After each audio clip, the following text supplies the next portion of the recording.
seit 2 Tagen aus Köln zurück. Willkommen, Hernán!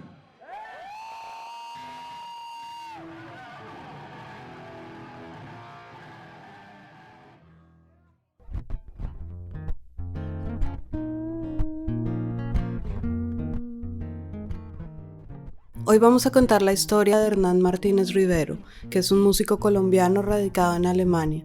Una historia que nos habla de búsquedas y de vocación, y sobre todo de la posibilidad de crearnos esa realidad que soñamos, aun cuando las circunstancias no sean favorables. Yo soy Paola Cadena y esto es Recordarte, un podcast en el que la vida es una historia y la voz el acontecer sonoro de la memoria.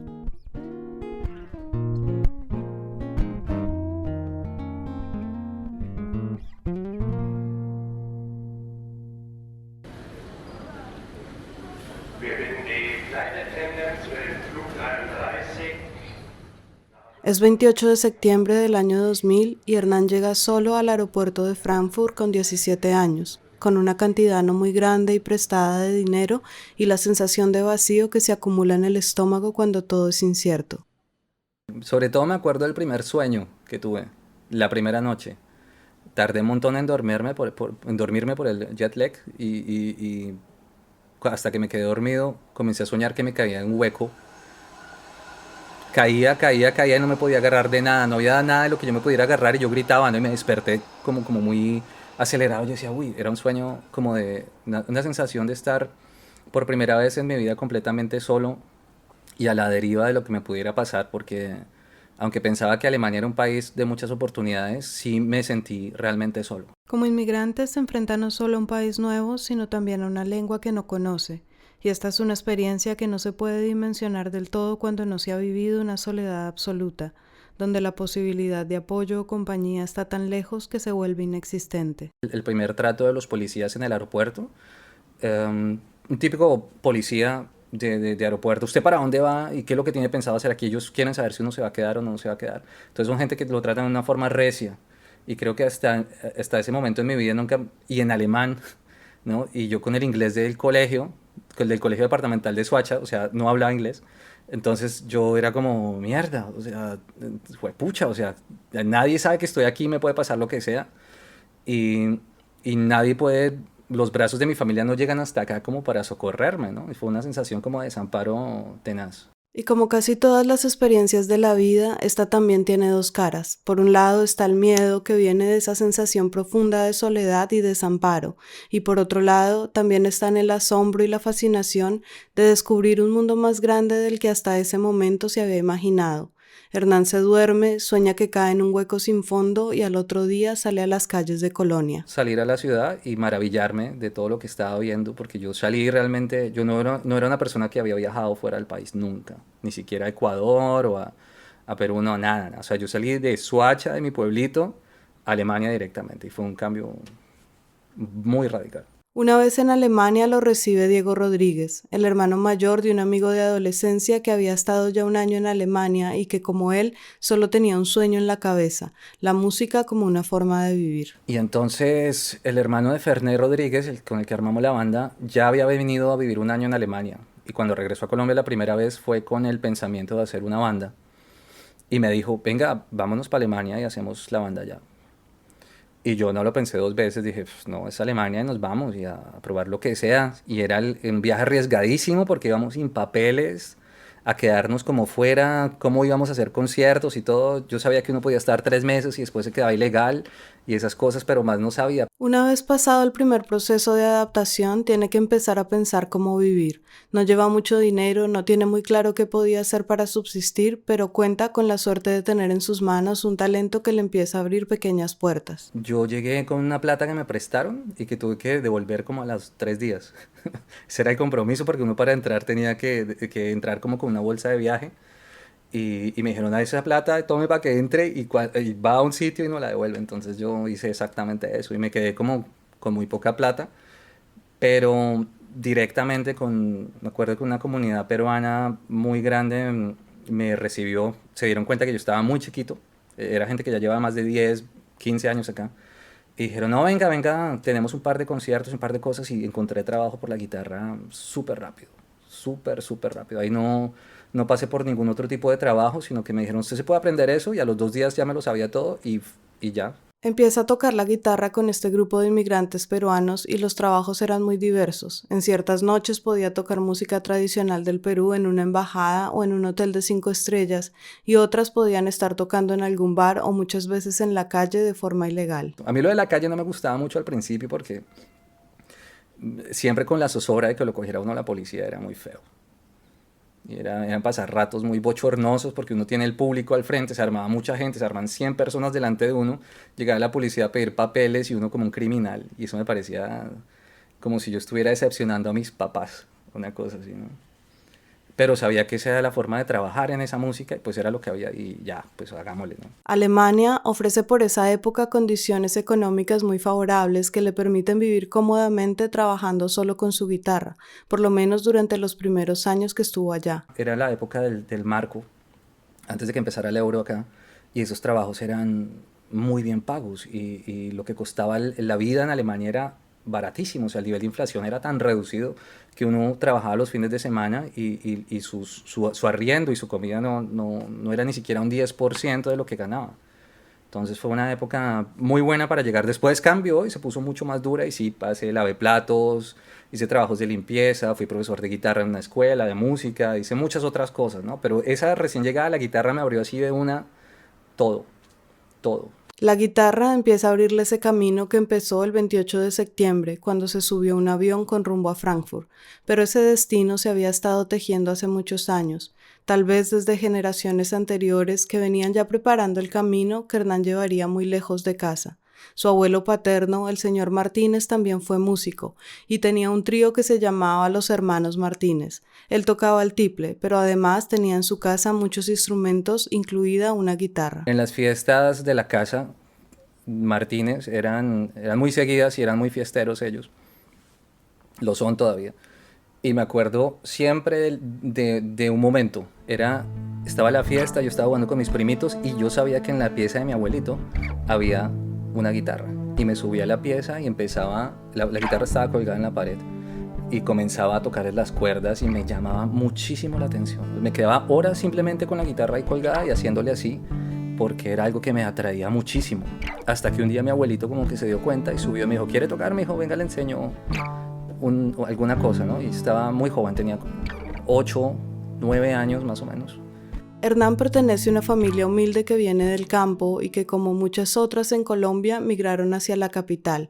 Llegaron a Soacha, que es un pueblo muy cercano a Bogotá y que después de los años terminaría fundiéndose con la ciudad.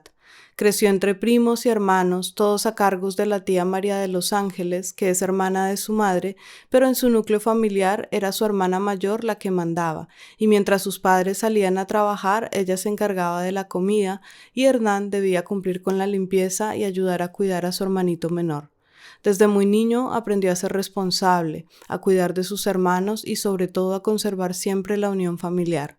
La música le llegó por el lado Martínez, el de su padre, pero la formación que también hace parte del hombre que es hoy vino de esa tía materna y esos años de infancia que no fueron necesariamente fáciles, pero que él recuerda con mucha gratitud. En un cumpleaños de mi abuelita me dejaron tocar un par de cositas de requinto con ellos, así me aprendí cosas de boleros. Me acuerdo que lo primero que aprendí fue Solamente una vez, el bolero Solamente una vez y Sin ti. El punteo de Sin ti del requinto me lo aprendí y me pusieron a tocar con ellos ahí delante de la familia y fue bien, bien bonito eso. Y rápidamente conocí el rock, rápido. O sea, si ahí tenía 10 años, creo que a los 12 ya Aterciopelados, Darkness, La Pestilencia, muchas cosas se fueron metiendo a mi vida, ese género, Soda Stereo. Ese niño que en medio de su curiosidad empezó a explorar la música con la guitarra de su abuelo y que por ese camino llegó al rock, es el mismo que está ahora en Alemania, viviendo precisamente de este oficio. Por ahora no tiene otra opción sino vivir como indocumentado, y esa circunstancia cierra para él muchas posibilidades de trabajo y sobre todo de educación, así que debe buscar opciones alternativas para seguir creciendo como músico y alcanzar las metas que tiene. Los primeros 4 años estuve legal en Alemania. Así que estudiar era imposible en una universidad. Pero cuando yo me di cuenta que ganaba lo suficiente como para poder pagar clases particulares, a mismos profesores de la universidad le pagué clases creo que no era tanto la intención de estudiar, sino la intención de aprender muy bien eso, la guitarra clásica y el jazz. Y me di cuenta que hasta un punto en el jazz y en la guitarra clásica mi oído me funcionaba, pero me hacía falta realmente conocer las bases de la gramática musical y de las estructuras, de la armonía. Y entonces dije, "No, necesito un profesor". Así que comencé a pagarle a profesores particulares, a profesores de universidad, pero de forma privada, para poder estudiar con ellos. Sin derecho a entrar a la universidad, decide sacar la universidad a la calle para que le enseñe directamente lo que necesita aprender. Pero el no poder acceder a la educación formal no es la única consecuencia de vivir como inmigrante indocumentado. La vida cotidiana también tiene baches, tropezones y experiencias que no siempre son fáciles. Los policías son recios, están acostumbrados a tratar con gente de como que los quieren, los quieren medio engañar, medio enredar, y entonces ellos son así como, aquí, ¿tienes o no tienes tu visa? Y si no, punto y tal. Y son recios, pues lo agarran a uno y cosas así. Nunca me pareció ningún trato exagerado, una excepción en Wiesbaden, donde sí hubo un policía que fue bastante desagradable. Yo ya hablaba en alemán en ese momento, intenté como explicarle cuál era mi situación, como diciendo, hermano, yo no quiero hacer daño a nadie, yo simplemente quiero hacer mi vida aquí, soy músico ok, estoy incumpliendo la ley, pero tranquilo, porque yo no estoy matando a nadie, eso es muy distinto. Pero tampoco tenía la posibilidad de realmente alegar, porque no habían los medios. Tampoco en esa época uno filmaba al policía y le decía, vea, usted me está hablando así, no tiene derecho. En esa época todos esos conceptos no existían. La razón nos dice que nadie tiene derecho a maltratarnos, pero como latinoamericanos pareciera que el maltrato está tan interiorizado que no cuestionamos su naturaleza, sino que simplemente lo aceptamos e incluso nos hacemos responsables de ello. El complejo de inferioridad que tiene uno como colombiano culturalmente me hacía quedarme como muy asustado y como decía, no, este man tiene razón a tratarme mal. Yo reaccionaba y intentaba no dejarme, pero al final yo sentía que me merecía ese trato por estar incumpliendo las leyes alemanas. Hernán no estaba cometiendo ningún delito grave. A sus ojos ni siquiera era un delito estar en una calle con un grupo de personas haciendo música para los transeúntes. Pero esa es la situación. Él está allí, llega la policía, les piden documentos y desafortunadamente él es el único que no los tiene. Y aunque intenta hablar con los agentes, eso no sirve de nada. Al final, lo que estuviera haciendo o no tenía importancia. Lo único importante frente al sistema es que está en Alemania de manera ilegal. Pues me encerraron, creo que sin derecho, 2 días en una cárcel de Wiesbaden, y después me dieron una carta de expulsión. Y solo fue después de esos 2 días que un policía finalmente se dio cuenta que no solo había encerrado a un inmigrante indocumentado, sino que además ese inmigrante parecía ser menor de edad. Hernán acababa de cumplir 18 años y esa vulnerabilidad de su apariencia tan joven en ese momento lo ayuda a salir del paso. Yo solo pensaba como, oye, estoy construyendo una cosa acá y se me derrumbó y voy a terminar en Colombia devolviéndome como un perdedor, deportado, sin poder volver a Europa, sin que Estados Unidos me dé visa, porque cuando uno lo deportan de un país, eso para que le den visa a uno, y eran las cosas que yo tenía en la cabeza más que hacer respetar mis derechos de ser humano. Pero finalmente el incidente no resulta en deportación y Hernán no tiene que salir del país en ese momento. Mientras sigue trabajando, se conoce con un grupo de músicos jóvenes alemanes y empieza a tocar esta vez con una banda de metal, Centauros A, finalmente haciendo música en el género que lo apasiona hace años. Entonces comienza para él una etapa de vivir en dos realidades paralelas. Por un lado está el indocumentado colombiano que carga con la incertidumbre de su condición y por otro lado la de un joven talentoso extranjero que incursiona con éxito en el mundo profesional del metal alemán como guitarrista y vive así y crece como músico hasta que esas dos realidades empiezan a pisarse la una a la otra. Con estos muchachos nos hicimos muy amigos. Hoy en día somos como hermanos.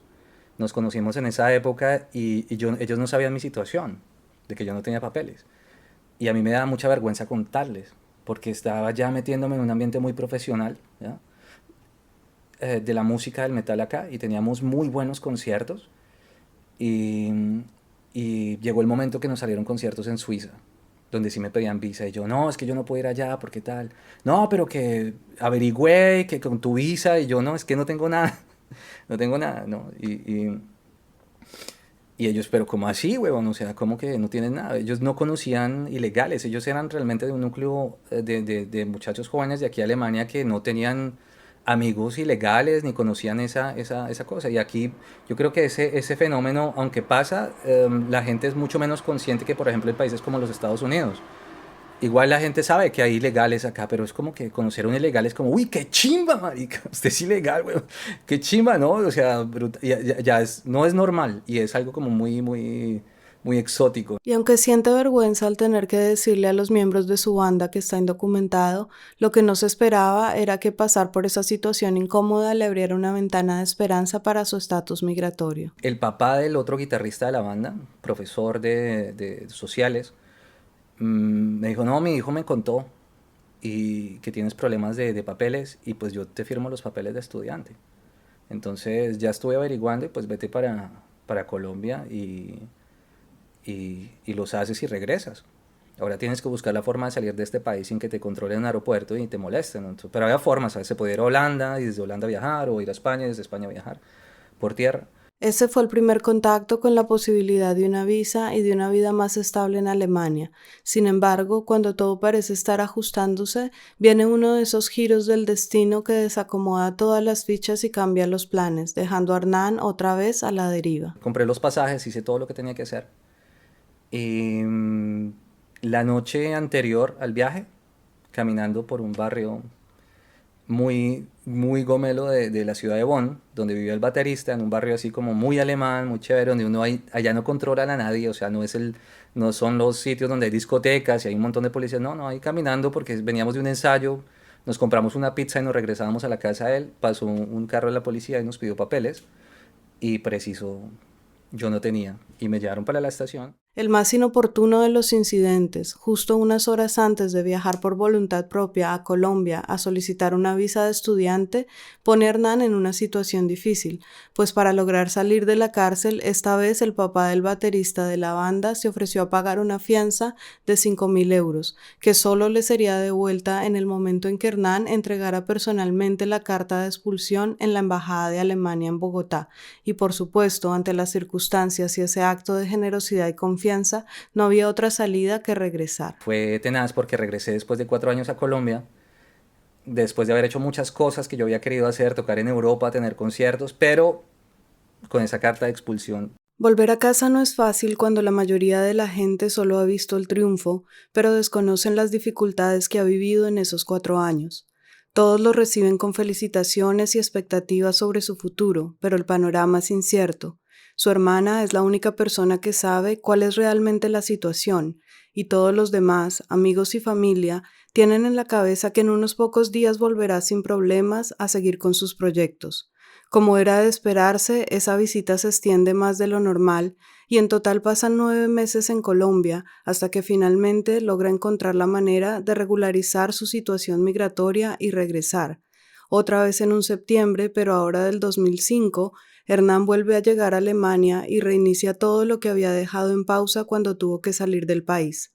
Lo esperaban una banda establecida, giras que estaban dándose desde antes de ser deportado y un proyecto prometedor de grabación. Muchos conciertos muy buenos, unas presentaciones en televisión con un par de artistas norteamericanos, alemanes, donde me sentí realmente así como un ambiente muy profesional y muy chévere. Pero yo creo que lo que a mí más me alegró fue con la banda Centauros A. Nos fuimos a Dinamarca a un estudio y primero grabamos un demo en Bonn, que quedó más o menos hecho y ganamos mucha popularidad acá. Y después dijimos, bueno, ¿qué vamos a hacer? Vamos a hacer otro disco con este presupuesto, o juntamos toda nuestra plata y nos grabamos un super disco en un estudio en Dinamarca y vemos qué pasa. Y eso decidimos, hicimos 9 canciones, las mejores que pudimos, y nos fuimos a Dinamarca. Estuvimos 2 semanas en una cabaña en Dinamarca grabando y produciendo. El motor que impulsó todos estos movimientos en la vida de Hernán se estaba haciendo realidad y estaba dando sus frutos. Pero ese disco que están por lanzar y en el que su guitarra es parte fundamental no nace solo allí, en Dinamarca y en ese momento. Los sonidos potentes del rock y del metal que ahora salen de sus manos nacieron en él muchos años antes, a miles de kilómetros de distancia, en ese pequeño pueblo llamado Soacha, donde Hernán creció y donde estudió su secundaria en un colegio público, rodeado de jóvenes como él, de pocos recursos, pero llenos de sueños. Fue allí donde por primera vez sintió que las melodías de una guitarra eléctrica le generaban una sensación que no se comparaba con nada más. Me di cuenta que yo no sabía cómo hacer esos sonidos, porque lo hacían con guitarras eléctricas. Y no había guitarras eléctricas ni guitarristas eléctricos que yo conociera, entonces yo decía, no, eso no sé cómo lo hacen, pero yo quiero sonar así, pero mi guitarra acústica no me suena así. Y me fui maravillando más por ese espacio y por ese tipo de música hasta que di con un muchacho que le decían el Paisa, un loco bacano del barrio con el pelo así ondulado, largo, que tenía guitarra eléctrica, y una vez me le acerqué y le dije, oiga, enséñeme a tocar eso, y me dijo, ya, listo, hágale, no sé, 500 pesos la hora, una vaina así, porque pues eran otras, o 2000, no me acuerdo cuánto era, pero pues eran los precios de esa época, ¿no? Y me enseñó y me dejó tocar su guitarra. Con distorsión, y me maravillé. Parece que desde siempre buscó él mismo sus maestros, siempre pidió y buscó que le enseñaran, no en la institución, no en la academia, sino a través de maestros clandestinos y ocasionales que fue encontrando en su vida. Primero fue su abuelo, luego el Paisa y finalmente los profesores de Alemania. En esa época no había internet, y todas las cosas que uno se aprendía las hacía escuchando la radio y escuchando los cassettes y sacando las cosas a oído de los cassettes. Pero yo me di cuenta rápido, y todavía lo tengo, que mi oído es bueno. No tengo el oído perfecto, no sé reconocer cualquier tono en cualquier momento del piano. De la guitarra a veces sí, a veces no, pero sí he tenido muy buen oído siempre, porque en esa época lo ejercité mucho. Entonces yo ponía los cassettes y me ponía a sacar las canciones con mi guitarra acústica, sin tablatura, sin nada. No eran exactamente como estaban en la grabación, pero más o menos le sacaba los tonos y me las aprendí. Y en esos tiempos llegó a sus manos algo que marcaría un rumbo, un cassette, esos objetos que hoy parecen tan obsoletos y que para entonces eran tesoros rodando de mano en mano. No me acuerdo quién me lo dio, y me dijo, escuches esta banda porque es muy buena, y era un cassette de Darkness.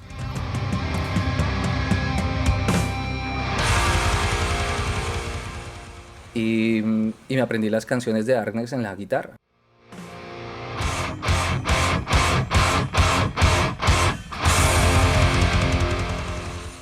Darkness es una banda de thrash y speed metal que se formó a finales de los 80 y que hoy en día es considerada una de las bandas más emblemáticas del rock colombiano, especialmente entre los seguidores del metal.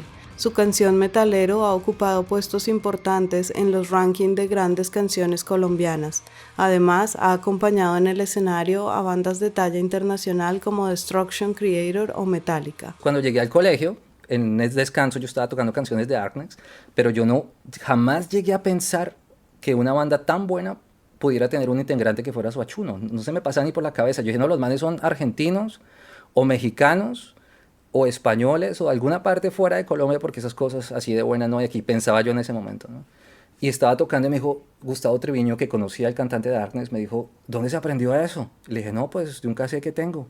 Esa banda me gusta el resto. Y me dijo, venga esta tarde a mi casa, güey. Como el mundo es un pañuelo y los hilos parecen estar todos siempre conectados, resulta que Rodrigo Vargas, el cantante y guitarrista de Darkness, es de Soacha, el mismo pueblo donde crecía por entonces Hernán y donde el cassette llegó a sus manos. Y la casa de Gustavo Triviño, una casa preciosa en la esquina del parque de Soacha, llena de cuadros, divina esa casa, el papá de él pintando y pues yo tocando guitarra ahí en un ambiente muy artístico.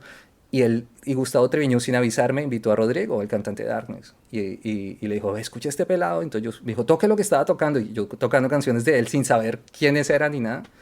Y Rodrigo me dijo, venga, yo tengo un bar, cáigame el sábado al bar antes de que yo abra, porque pues yo tenía 13 años, o sea, yo no podía estar de noche por ahí. Esta tarde, resultado de una serie de coincidencias afortunadas, marcó un punto decisivo en la vida de Hernán. Rodrigo tenía su amplificador y su guitarra ESP legendaria, con la que lo vi en muchos conciertos, y me la dio y me conectó a un amplificador de 100 vatios que sonaba durísimo, y ese fue el momento.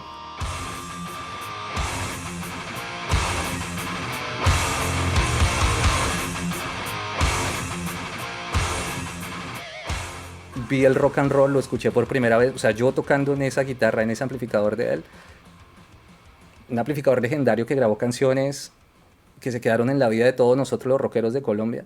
Y ahí, mientras yo estoy tocando eso, entra Ferney, que le llevaba cerveza, porque la mamá de Ferney tenía una tienda y le llevó cerveza a Rodrigo, y me dijo, venga, ¿usted quiere hacer una banda? Y le dije, pues nunca se me ha pasado por la cabeza. ¿Por qué? Me dijo, vamos a mi casa que yo tengo una batería. Y me fui a la casa de él y él tenía un amplificador también, de su hermano Diego Rodríguez, que es el cantante de Misticia, con el que yo hoy toco también hoy en día. Y nos pusimos los dos a tocar guitarra y batería y yo dije, no, esta vaina es lo que más me gusta. Lo del trío, todo eso, qué chévere, pero esa sensación de tocar así con una guitarra y un amplificador tan potentes, de tanto bateaje, y una batería de gente, yo tenía 13, él tenía 14, y con toda la energía del mundo y con todas las ganas de hacer música, eso fue una magia, fue mágico encontrarlo y hacer eso con él en ese momento. Así fue como a los 13 años Hernán empezó a soñar con una banda y a trabajar en ella. Decidió que la música era su vida en la terraza de una casa antigua y humilde de Soacha, con vista al cementerio del pueblo y con una batería fabricada por Ferney con canecas o recipientes cilíndricos de metal que hacían las veces de tambores. Gracias a esa decisión está ahora en Alemania, a punto de grabar su primer disco, con un grupo de músicos talentosos y un futuro que promete mucho. Sin embargo, la vida nunca permanece en un solo lado de la balanza. Pasamos momentos donde las piezas parecen ajustarse perfectamente para nosotros y de pronto algo pasa, algo se quiebra o se derrumba, algo perdemos y la balanza se inclina del lado opuesto de la felicidad.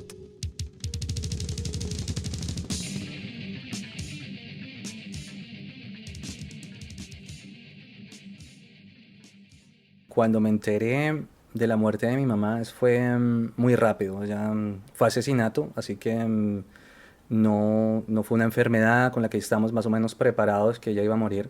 Hernán recibe una de las llamadas más difíciles que una persona puede recibir en su vida, la noticia de una muerte inesperada. Su mamá había sido secuestrada y asesinada en Bogotá. La violencia que descubrió por primera vez siendo un niño y que lo enfrentó con la muerte cuando todavía no entendía muy bien lo que significaba, los tocaba ahora directamente a él y a su familia. Uno de los recuerdos que más me marcó fue yendo todavía a la escuela primaria, que queda como a 3 cuadras de mi casa, por la mañana, no sé qué, serían las 7:30 de la mañana. Vi gente corriendo como hacia la iglesia de San Mateo. Y pues todos los pelados que íbamos para el colegio, nos fuimos a ver qué pasaba. Y habían encontrado un muchacho del barrio muerto en el caño, lo habían asesinado,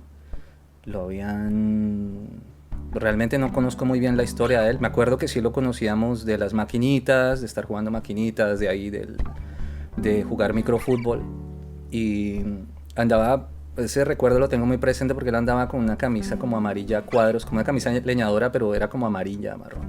Y con esa camisa lo mataron y lo encontraron ahí en el caño. Entonces, no, que encontraron a alguien en el caño y fuimos a vernos todos, a ver qué podíamos ver en medio de la curiosidad. Pero recuerdo que ese momento de verlo al muerto fue muy tenaz para mí. Un caño es un pequeño riachuelo o conducto de aguas negras y las maquinitas son videojuegos que se instalan en cualquier tienda de la ciudad y que los niños podían jugar introduciendo una moneda.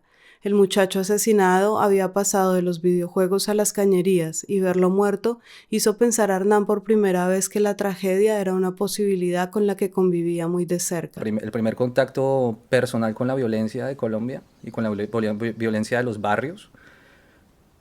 Y en ese momento como que me di cuenta del peligro que se corría al no hacer lo que los papás a uno le decían, como mijo, hasta tal horas, mijo, con estas personas no, mijo, tenga cuidado con esto, si va a jugar después se me viene para la casa, que yo decía, ay, ¿qué va a pasar? ¿No?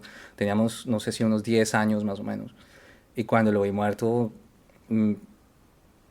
creo que no entendía muy bien el por qué lo habían matado y no sabía la historia del por qué o en qué tipo de personas le hicieron daño a él, pero fui consciente de lo que me podía pasar a mí Desde ese entonces supo que la violencia hacía parte de la realidad en que nació, que era una circunstancia con la que desafortunadamente conviven muchos en Colombia, pero no llegó a imaginar que a sus 25 años, radicado en Alemania, esa misma violencia lo haría a él y a su familia víctimas directas de una tragedia tan grande como la pérdida de su mamá. Yo a las, no sé, 12 horas de que me enteré ya estaba subiendo un avión viajando a Colombia, pero mientras pasaron esas 12 horas no sentía absolutamente nada.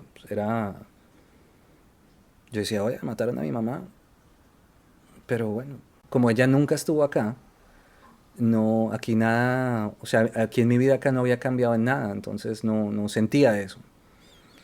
Y fui a Colombia y estuve 4 meses con mi familia allá. Me tomé el tiempo para estar 4 meses con ellos allá porque si no necesitamos, la unión de familia la necesitamos brutal, fue un golpe muy, muy, muy duro. Y el regresar después de 4 meses, pues ahí sí empecé como a comprender la ausencia de ella de mi vida acá. Un duelo que no supera fácilmente ni en poco tiempo, y aunque en un comienzo se resiste a la idea de buscar ayuda profesional, finalmente se da cuenta de que lo necesita, de que todo lo que está sintiendo es algo que no va a poder tramitar solo. No encontraba la forma de tratar esos sentimientos que sentía ahí. Y en Colombia, aquí es muy normal que la gente, por cualquier circunstancia, gente que me parece muy bien, vaya a un psicólogo. En Colombia, cuando uno es pelado y uno tiene depresión, le ponen a lavar la loza.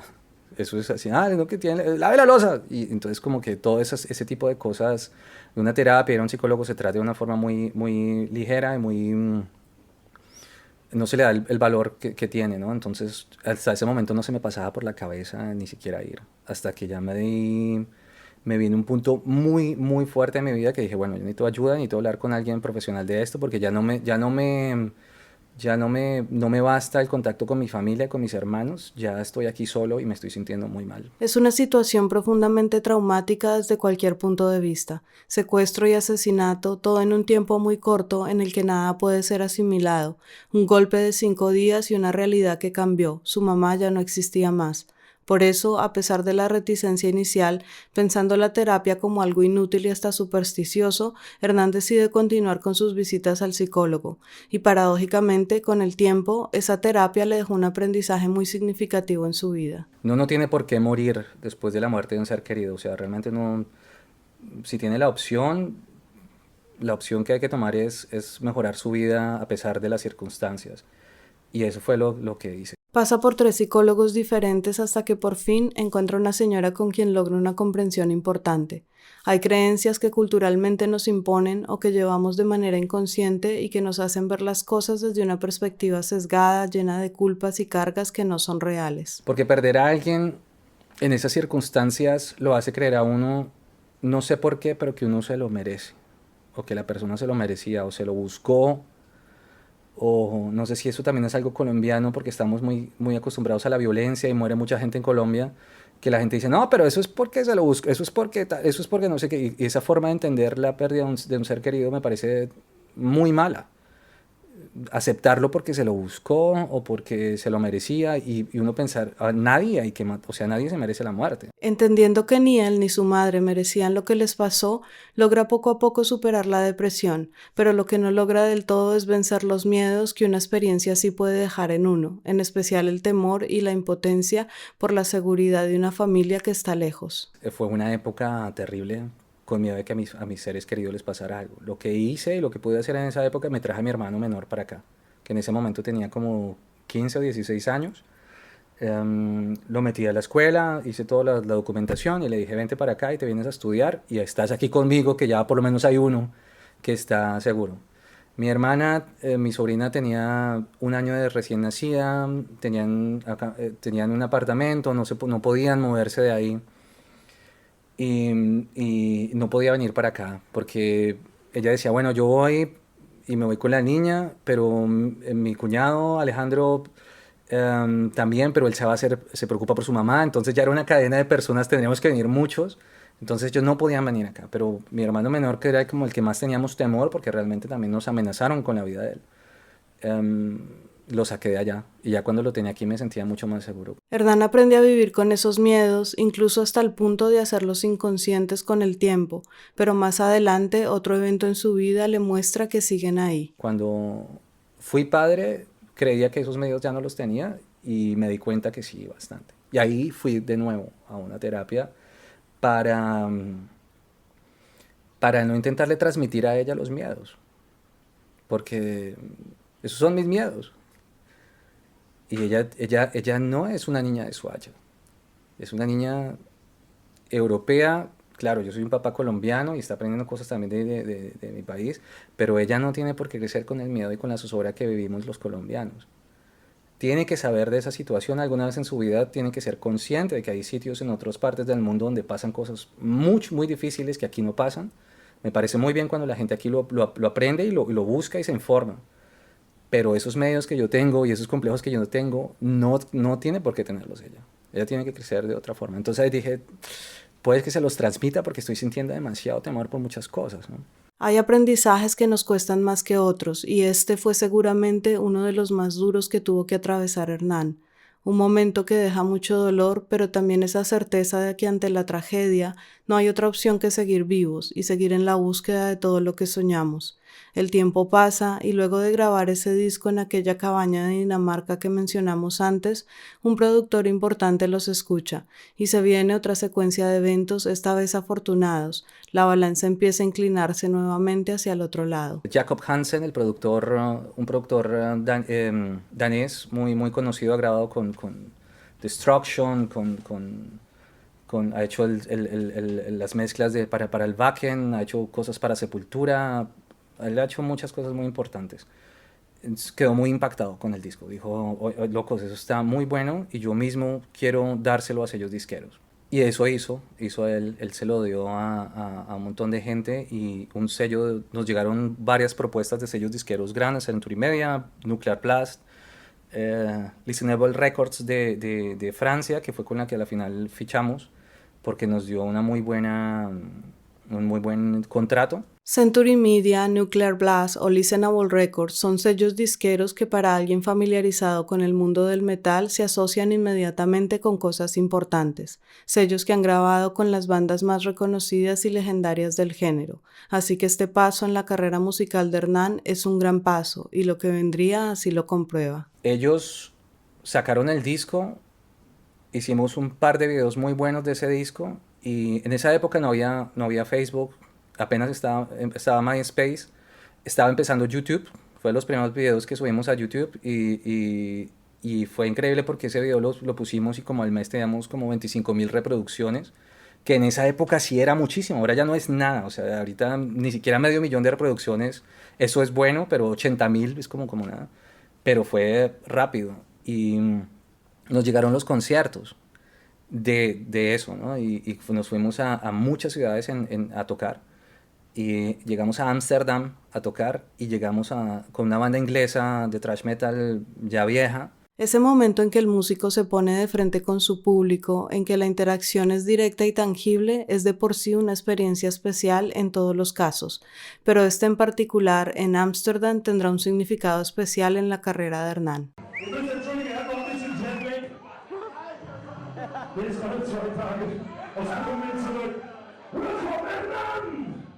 Cuando llegamos a Ámsterdam había un público muy grande que venía a vernos a nosotros y se sabía las canciones y nos pedían autógrafos y venían con camisetas y a pedir fotos y todo eso. Y creo que en esa época yo tenía más o menos unos 25 años, más o menos, y fue un momento grandioso porque ya vimos que no era por el puje del sello disquero ni de las reproducciones en internet, sino era porque realmente esa música se le había metido a la vida a las personas que venían a hablar, no, que el texto me gustó, esto yo me lo escuché cuando tuve no sé qué experiencia y comenzamos a conocer ese tipo de personas en los conciertos que yo dije, creo que siempre ha sido mi motivo principal de la música, porque yo lo siento igual, yo escucho canciones de Darkness, de Metallica, de Pantera, y esos locos se metieron en mi vida, es una banda sonora de mi vida, ¿ya?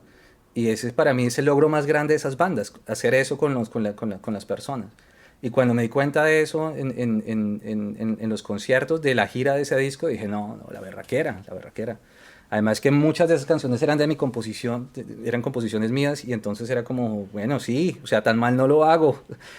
Fue pucha, o sea, vale la pena seguir así, ¿no? Está allí, subido en un escenario, escuchando la multitud de voces corear canciones que él compuso, y mientras se ve a sí mismo en ese momento, la memoria retrocede y le recuerda por qué se fue de Colombia, por qué llegó a Alemania y por qué un niño de 17 años decide dar un salto tan grande sin red de seguridad. Cuando terminó el colegio, mis papás sí fueron como muy claros, como la música no es el futuro, la música está llena de vicios, está lleno de cosas muy tenaces, está lleno es una vida muy difícil, así que lo que usted tiene que hacer es ir a la universidad a estudiar algo que no le gusta, para hacer un trabajo que no le gusta, pero eso está bien porque eso es incorporarse a la sociedad. Pero el rock tiene una cosa muy importante en la vida de los rockeros, y es que el rock le está informando a uno de que esas cosas que le dicen los papás a uno no son verdad.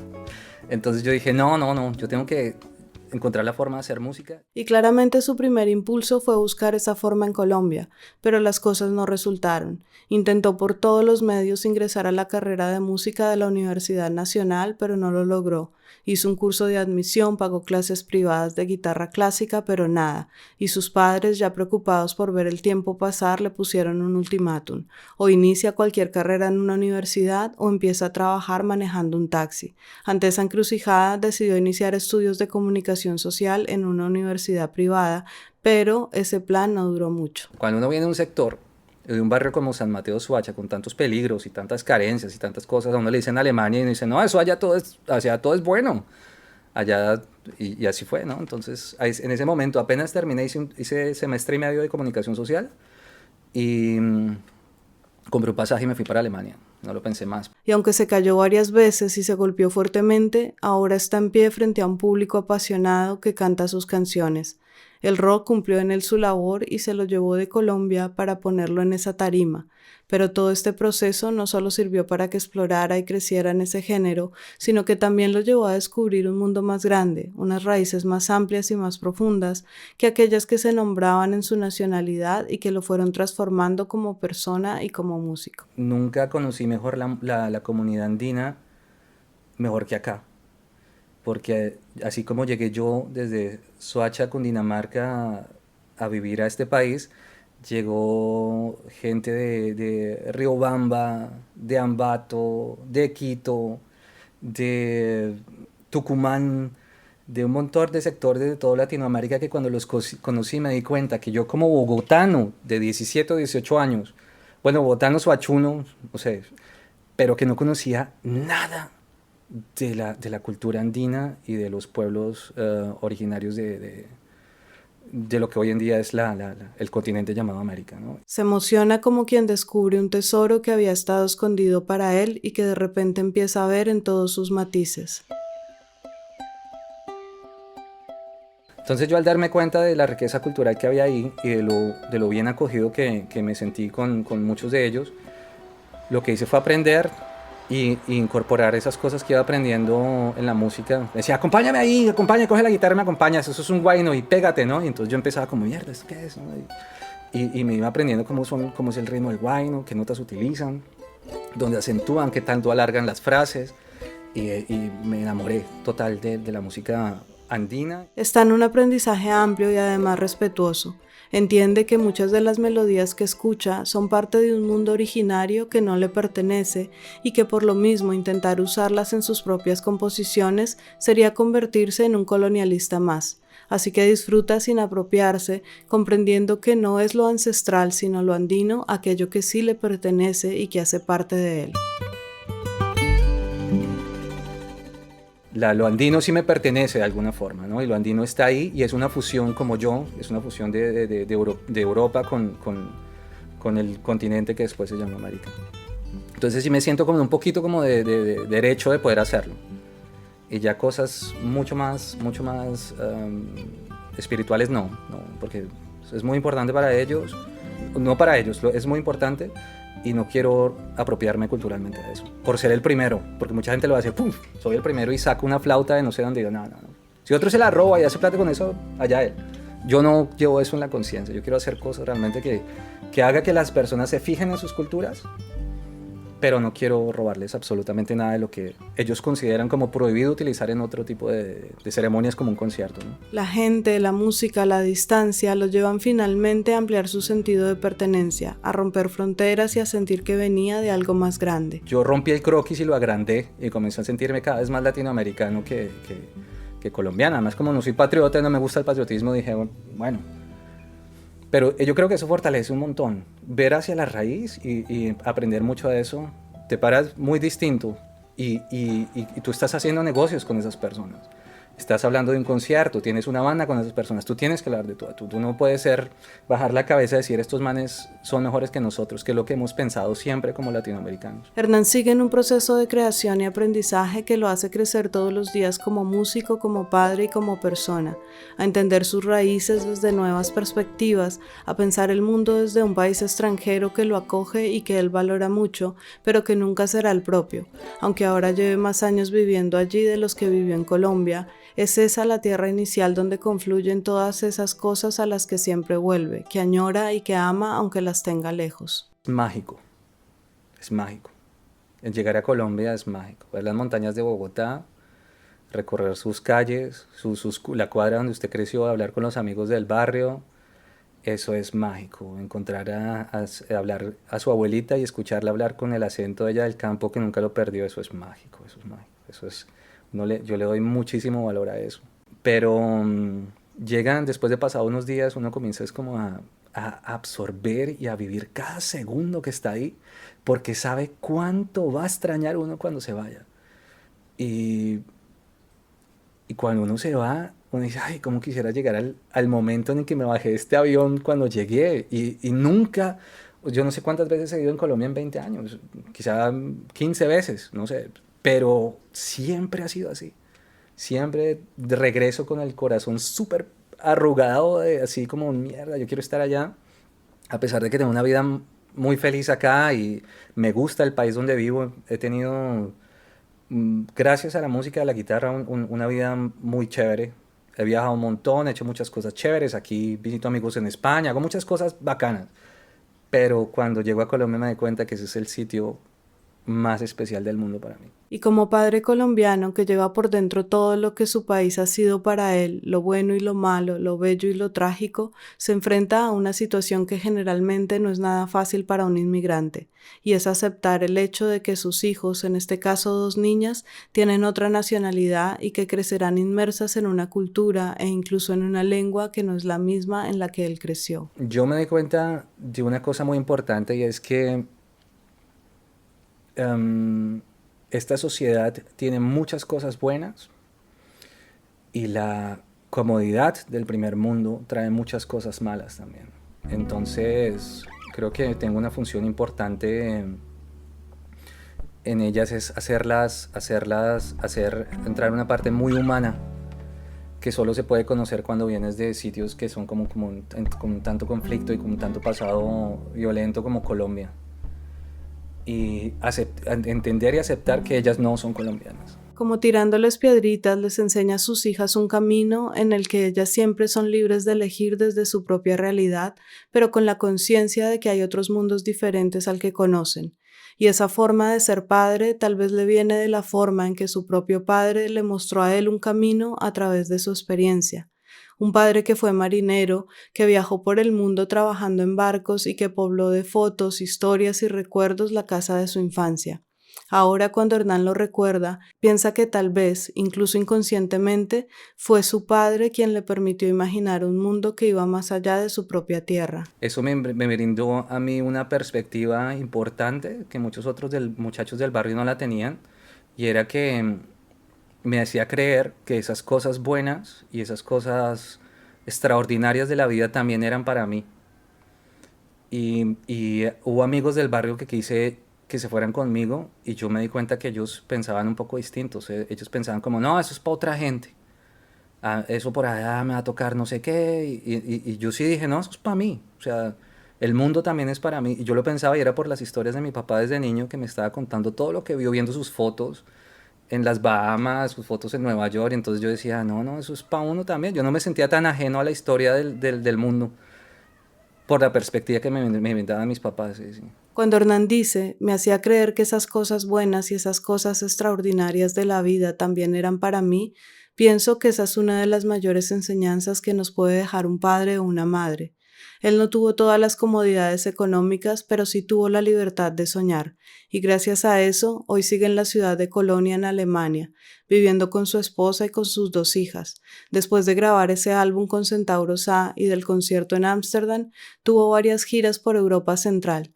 También grabaron un segundo álbum en Suecia, producido por Daniel Bergström, que ha sido productor de bandas de gran reconocimiento como In Flames y Meshuggah. Ahora su proyecto principal es Mysticia, la banda que fundó con Diego Rodríguez en Soacha en 1999 y que ha seguido creciendo desde entonces. Con ellos ha grabado 3 EPs y 2 álbumes de larga duración. También ha grabado como músico de sesión con más de 20 agrupaciones de muy diversos lugares del mundo y ha compartido escenario con bandas del calibre de Venom, Testament, Nightwish, In Flames, Arch Enemy, Creator, Satyricon y Gojira, entre muchas otras de altísimo renombre dentro del género del metal.